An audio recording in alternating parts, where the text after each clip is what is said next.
السلام علیکم ورحمۃ اللہ وبرکاتہ۔ ناظرین، امید ہے آپ بخیر ہوں گے۔ اللہ آپ کو خیر و عافیت سے رکھے۔ آج کی ویڈیو میں ہم لائے ہیں تربوز کے فائدے، اور یہ تربوز خود اللہ کے رسول صلی اللہ علیہ وسلم نے استعمال فرمایا ہے۔ اس کے بہت سارے فائدے ہیں۔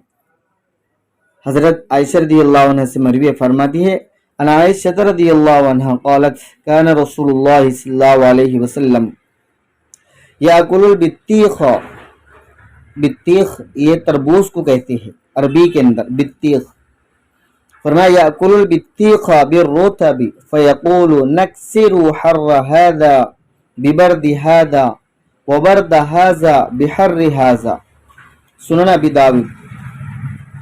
ام المؤمنین عائشہ صدیقہ رضی اللہ عنہ فرماتی ہے کہ رسول اللہ صلی اللہ علیہ وسلم تربوز تازہ کھجور کے ساتھ کھاتے تھے، تربوز کو تازہ کھجور کے ساتھ کھاتے تھے، اور فرماتے تھے کہ ہم اس کھجور کی گرمی کو اس تربوز کی ٹھنڈک سے، اور اس تربوز کی ٹھنڈک کو اس کھجور کی گرمی سے توڑتے ہیں۔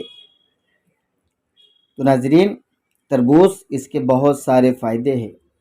ہمارے بدن کے اندر یہ خون بڑھاتا ہے، اور یہ موسم گرما کے اندر بہت اہمیت کا پھل ہے۔ والسلام علیکم ورحمۃ اللہ۔